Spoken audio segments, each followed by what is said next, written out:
Hey guys, Cronus Falls here, and today I'm bringing you a champion guide on the High Elf Epic Champion Tayrel. Now Tayrel is definitely one of the most famous champions of Raid Shadow Legends because he really brings a benefit to you pretty much everywhere in the game. So let's go ahead and take a look at his skills here. His A1 is great for clan boss, attacks one enemy 2 times, each hit has a 50% chance when booked of placing a 50% decreased attack debuff for 2 turns. Damage inflicted is proportional to defense. So this is an absolutely amazing ability. He's one of the few champions that has decreased attack consistently on his A1, and with his other utility in his kit as well, he can absolutely come in there and do amazing work for you in the clan boss as well as dungeons. With the A2 here, attacks all enemies, has a 75% chance, 100% chance when booked, of placing a 60% decreased defense debuff for 2 turns. If the target is under a decreased attack debuff, it will place a sleep debuff for 1 turn. Damage inflicted is proportional to defense. So he is an AoE decreased defense champion as well, which is absolutely amazing for most dungeons.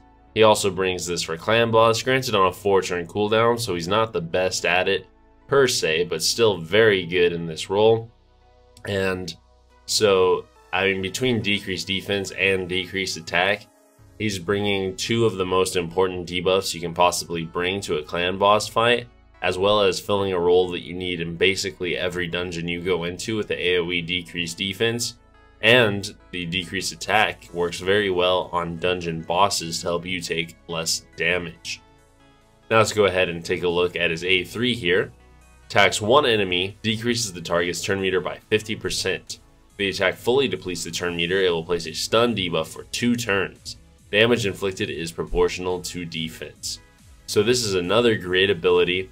It can stun for 2 turns, which is absolutely insane. Stun is the best CC in the game, and for 2 turns is absolutely nuts. This does make him pretty viable in arena, especially when paired with the A2. So you can come out, get decreased defense on the whole team, you can nuke, and then if someone's still alive and they have less than 50% turn meter, you come back through with preemptive strike. This hits really hard as well, but even if you don't kill them and they were under 50% turn meter, now you stun them for 2 turns, they are out of the fight. And finally, his aura increases ally defense in all battles by 25%. This is one of the best auras in the game. All battles is amazing. That means it can be used in clan boss, and defense is probably the best aura in the game. I mean, speed, maybe you could argue would be better. It really just depends on your situation. So just an absolute unit of a champion. He's insane. Let's go ahead and take a look at the masteries I have for him right here. So I run him in clan boss and dungeons. So I've got him coming down standard line to war master, and then in the support tree we're going accuracy, turn meter boost when debuffs fall off, evil eye for turn meter reduction. Then we've got master hexer to extend that decreased attack, decreased defense, swarm smiter for a little bit more accuracy, lore of steel in order to get him moving a little bit faster. I think I have him in speed gear, if not more accuracy. And then sniper here for an extra 5% chance on his attack down, which is very nice. Let's go ahead and check out the build here.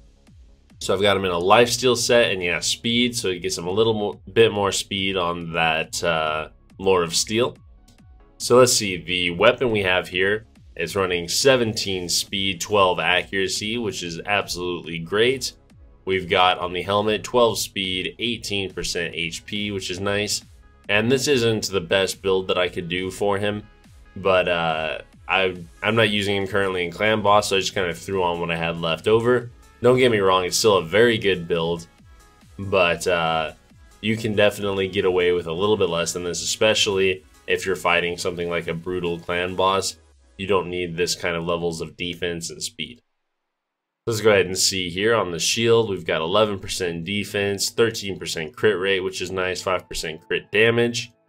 On the gloves, defense percent with 21 accuracy, 7% HP and 6% crit rate. Very nice gloves for uncommon.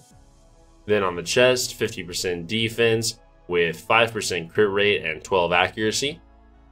On the boots, we've got speed with 8% crit rate, 5% crit damage. And then his jewelry is not very good.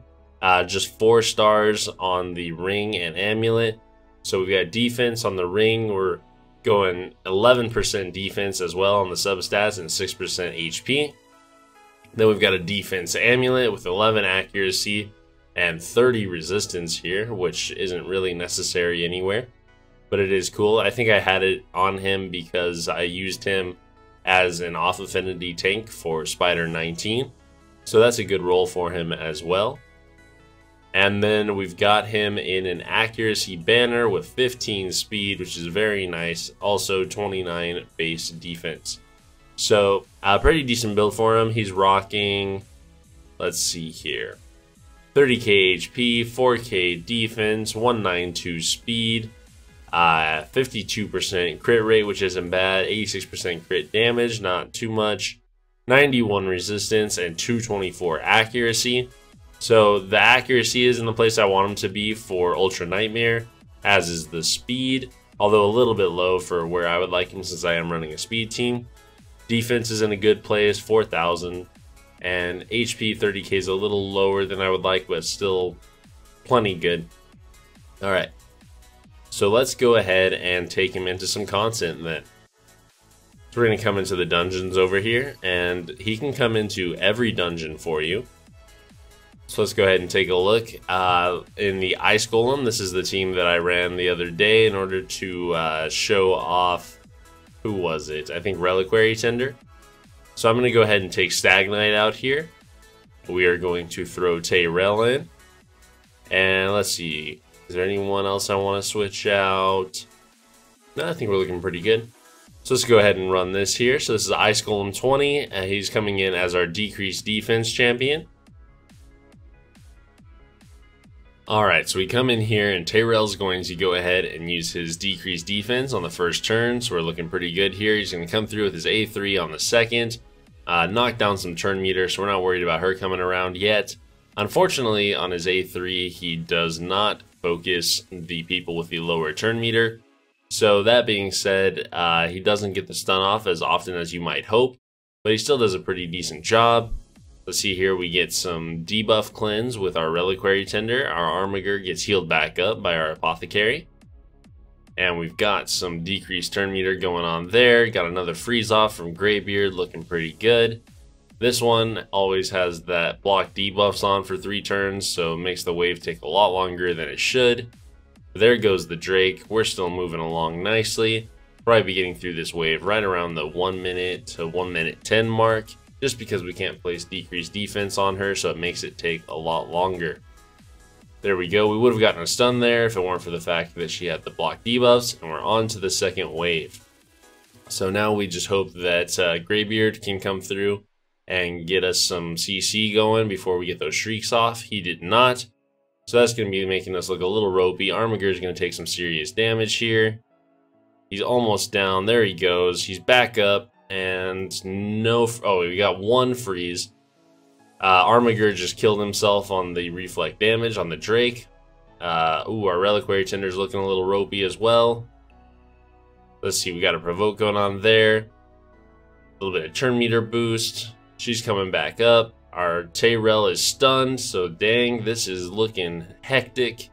Luckily, they're not going to be focusing Reliquary Tender, I don't think. There we go, we get a little bit of a heal going on. Tayrel's in lifesteal, so even though there's the reflect damage going on, he's just healing through it. Our reflect damage is falling off, Armiger is back up, and we are looking solid again. He resisted the stun there, otherwise we would have had him down for 2 turns. And we are looking pretty good. This one got frozen, this one's going to get his turn meter reduced. And we are going to be looking solid coming through this wave right about the 220 mark. There we go, and on to the boss. So we'll go ahead and see how this goes this time. On the last run that I did, for some reason, the AI is all messed up, and they were just going after the boss after his first big hit. So if that happens again, we might be a little bit screwed, but we will see how it goes. Should not be the case. I think it may have just been a little bit of a bug, so hopefully they don't do it again. And we can hope that Armiger as well can come in here and block some of these revives. Unfortunately, Tayrel gets the kill on that one. But this guy's frozen, and so Tayrel's a little bit better in this fight now than he used to be, because he can actually come in here, do his AoE, and get that decreased defense on when the ads are still up. He would only do it when it was just the boss. So this does help us get through the ads a little bit faster. Hopefully Armiger is going to come through here with his later rest. He did not. Okay. So we did not block the revive. We're going to get the big hit right about now. Let's see. There it is. Alright, so let's see if the AI is still messed up. It's looking okay. I'm not sure why they were all going on the boss last time. It was really weird. But we're looking pretty solid now. As long as they keep just whittling down the ads, we'll be looking just fine. Tayrel is going to consistently keep this up for us. This is going to help us really move through it. He's just using his lay to rest at the most inopportune times, but that's okay. We got resisted again on the stun, which is unfortunate. But we are still moving through it. We're at about the 4-minute mark now. I'm guessing this is going to be probably like a 6-7 minute fight. So I'm just going to go ahead and cut here, and we will come back at the end and see how we did. Alrighty, so we're coming up on the tail end of this fight again, and for some reason the AI did mess it up again. It started going on the boss while he still had one ad up and had not used his big slam yet, so he came through, ignored our defense, and just kind of decimated us. But I think we're looking okay. We should be able to finish this off here, probably around the 7-minute 20-second mark. Luckily we don't have the heal reduction champion on, otherwise we would be screwed. But here we go. This one's frozen, so we're not too worried about that coming back around. He's going to hit us pretty good here. Luckily, the decreased defense wore off right before he came through with that. And we're going to be looking at about a 7-minute, 30-second clear, it looks like, with this team. A little riskier than it should be. Hopefully, Polarium will go back through and update the AI a little bit more. I'm sure it got a little wonky once they changed it to allow the AoE champions to come in and do their AoE skills while the ads were up. So we will see, but we're not really in any danger here. We're just kind of whittling him down with our War Master procs if we can get him. Actually, sorry, you don't have War Master because you're just CC. So that's why it's taking so long. He has Giant Slayer here on Apothecary. So hopefully he can just take him down. There we go, another hit. And come on. Over the 8-minute mark now. There we go. So that's Ice Golem done. Not the most efficient, but that's just because the AI is a little wonky at the moment. This team can absolutely do it for you, and Tayrel is a big part of that. Let's go ahead and see what we got here. Nothing special. Those are going to go. Alright, so that's Ice Golem. Let's go ahead and check out the Dragon's Lair. So Dragon's Lair, typically the easiest in the dungeon, or the easiest of the dungeons rather. As you can see here, Tayrel definitely comes into my main team. He provides the AoE decreased defense role and does damage, so he's definitely a staple here. I'm going to go ahead and pull this team and get to the one I was running before. So let's see, this is basically the same as what I was running in Ice Golem, but instead of Armiger, we are going to come in here with our Kale and just go ahead and see how we do here. So Kale is built like a campaign farmer kind of build, and a weak one at that, but he'll be alright here as long as we have Reliquary Tender to keep him up and some good CC coming out of Greybeard. So he's in like an attack % chest and such. See, he's already down. We'll be just fine. We can just go ahead and make our way through the waves. Got a stun here on Greybeard. Kale's back up, but he should be going down again pretty soon, I would imagine. Now our Greybeard's down. This is looking a little dicey already, but it should be fine. We're just going to be moving through here slowly, getting the revives as we can, and taking hits as we go, because Greybeard is down. Unfortunately, he is our CC, so we can't really stop them from coming through and hitting us. But as I said, Dragon 20 is definitely the easiest of the 4 main dungeons, so we're not too worried about actually losing here. If this was Ice Golem and 2 people had gone down in the first wave, we would not be looking good. But as you can see, everyone's back up and healthy going into the second wave thanks to Reliquary Tender. And we should be able to move it along. Hopefully Greybeard can come and get us some CC here. Nice, we got a couple of freezes up. So now we've just got the Horden and the Apothecary going. And so there aren't a whole lot of champions that come in and do AoE decreased defense like Tayrel does, and most of them don't do it as well as him. So for instance, War Maiden could come in here as well, but she's an attack champion. She does have it on a smaller cooldown. I believe she has a 3-turn cooldown on the AoE decreased defense, but she's just a lot squishier and can fall over much easier throughout the waves. Then you have to worry about, like if I was coming into this fight with a War Maiden instead of a Tayrel, I would be worrying about the Kale going down, then I'd be worried about the War Maiden going down, because they'd both be squishy, and we would just be a little bit more hesitant to go in with that, because it would be definitely a riskier key. So Tayrel comes in here, he provides us some security that you do not get with some other decreased defense champions. And he is a magic affinity champion, so he is a decent affinity for this fight as well. Unlike someone like a Stag Knight who can come in here and do it, but he would hit weak a lot more often. So as you can see, we got the decreased attack on the dragon, which is very nice.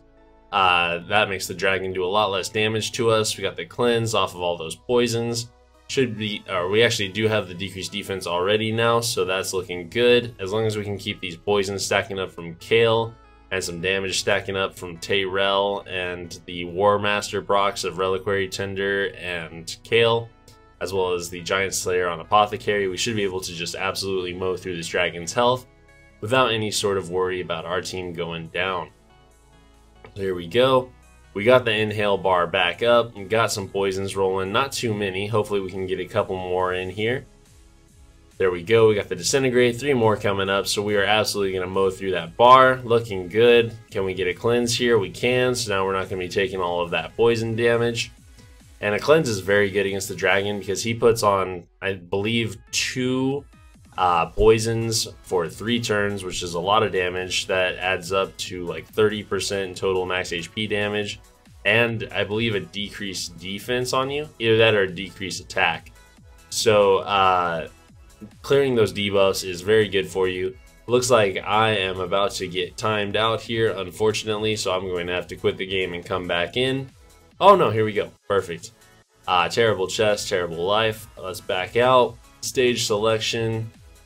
Alright, so Tayrel is also pretty solid to bring into the Fire Knight. So let's go ahead and take a look at stage 19 here. So this is a decent team for Fire Knight that I've brought through here. I'm going to go ahead and sub out our Armiger here. And our, let's see, who else would take out? Stag Knight probably, because we are on a blue affinity. So we're going to bring in Tayrel. I'm going to put him in my lead position because he's a better lead than Apothecary. I probably should have done that in past ones. I just didn't think about it. And let's see here. So we've got a 2-hit A1, a 3-hit A1, and a 4-hit A1. So let's see. Who do we want to bring in? We could bring like a miscreated monster. We could bring someone else who's got a multi-hit A1 would be nice. Don't have a whole lot of options here, so I think we don't have any sort of CC actually.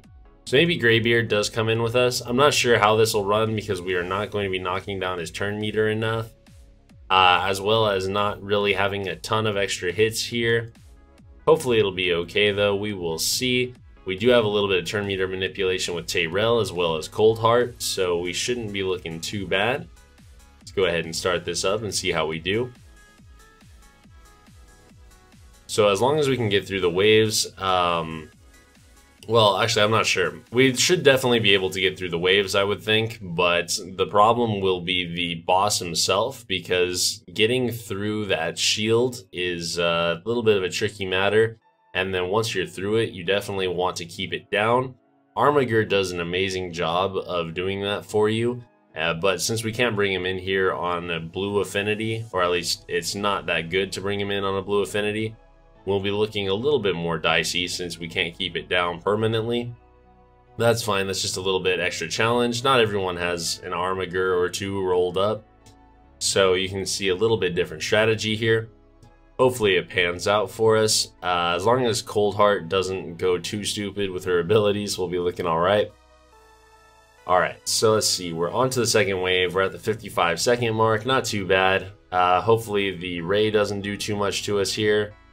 There we go. She went ahead and froze our Reliquary Tinder, which is unfortunate.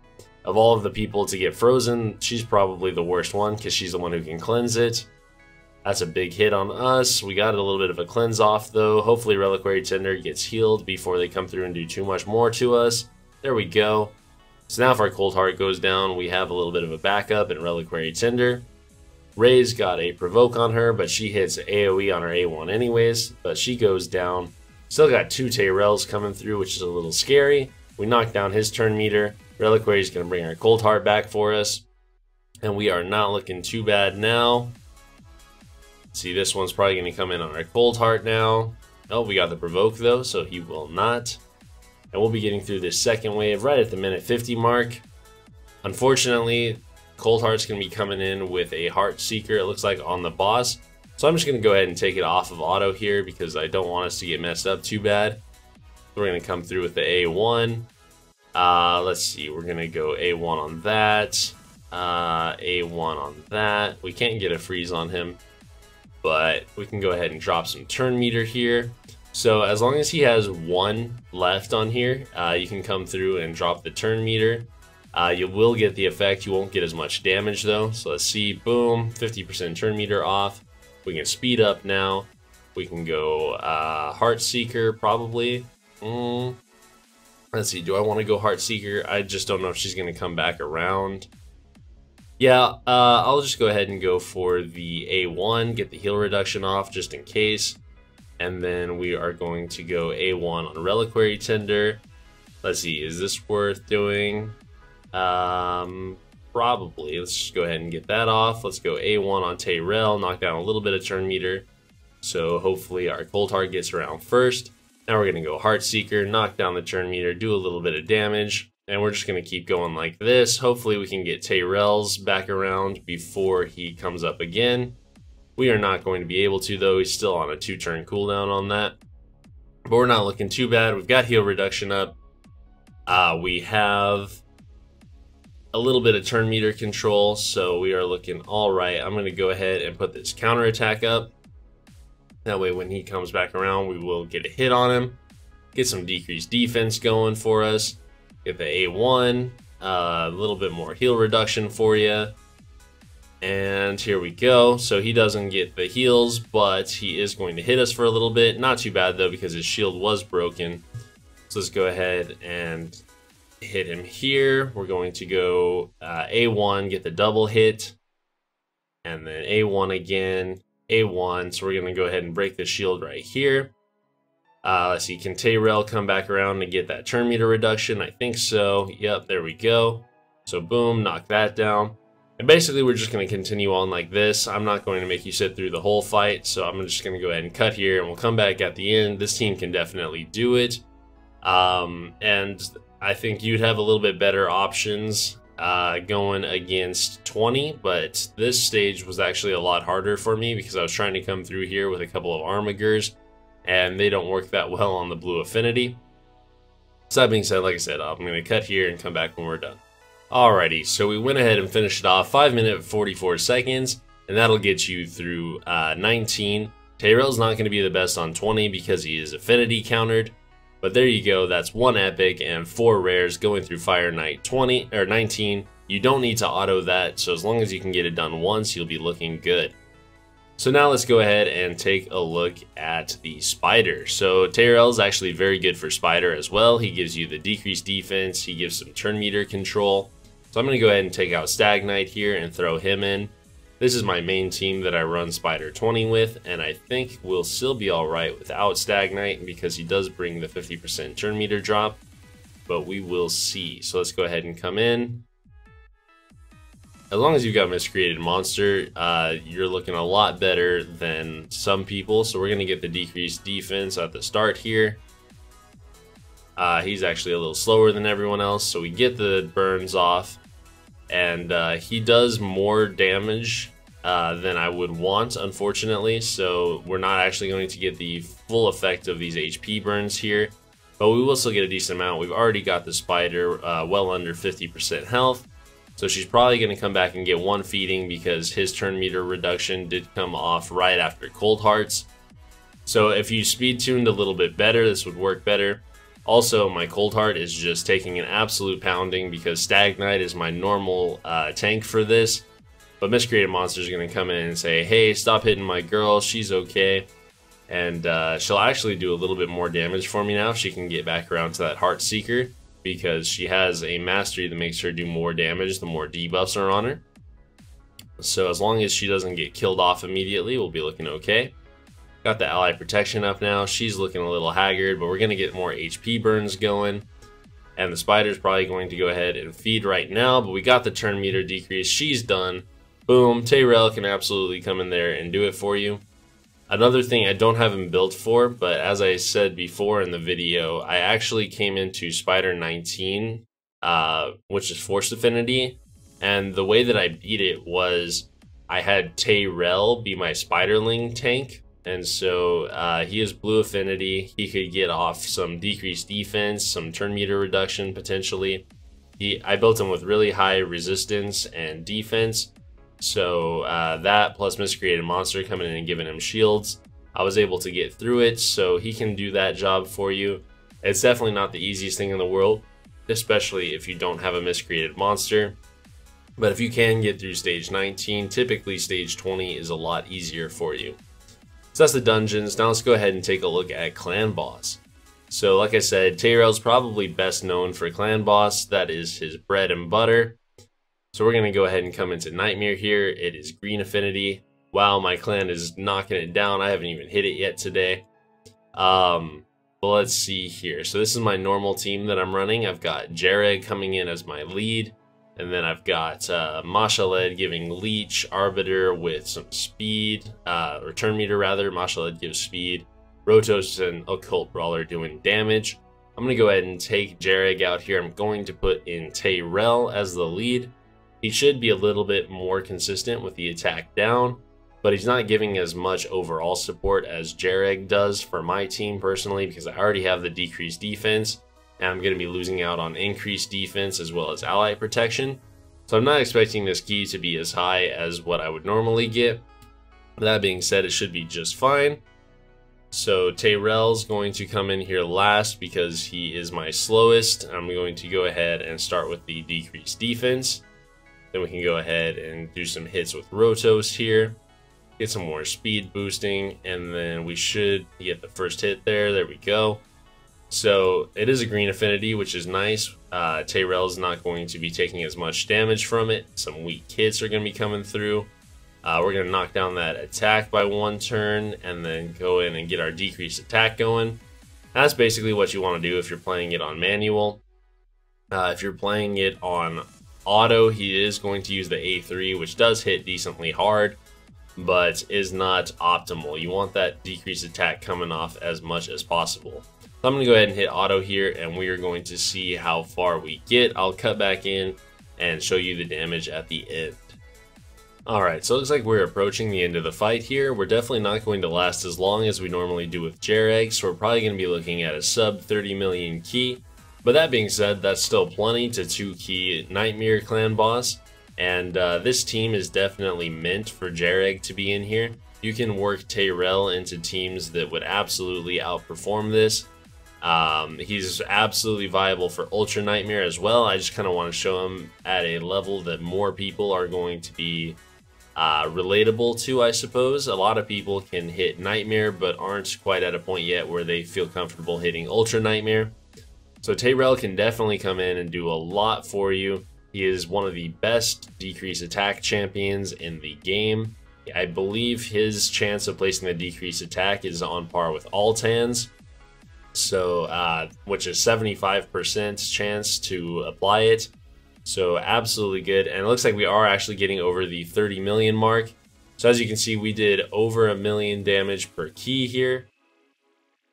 And, or per turn, I mean. Up until the very end where you're just taking out Rotos. So at 31.31 million damage, that is a pretty good key. Definitely an easy 2 key on Nightmare, and granted this team is absolutely insane, but Tayrel can come in there everywhere, all the way through from easy to Ultra Nightmare and do a ton of work for you. You'll see him in a bunch of Ultra Nightmare teams as well, bringing that decreased defense, that decreased attack, and he works especially well on a counterattack team where he can come through every turn and put in that A1 to make sure that you're keeping it topped off. So that's Tayrel. I hope you guys enjoyed. Make sure to leave a comment or join the Discord if you have anything you'd like to talk about. Also, super exciting news is that we have a double summoning chance for Legos on Sacreds coming up tomorrow. So if anyone is interested in having their shards pulled on video, we can go ahead and get that set up. Just join the Discord, send me a message, and we will get that going. So again, thanks for watching, guys. I really appreciate all your support, and thanks.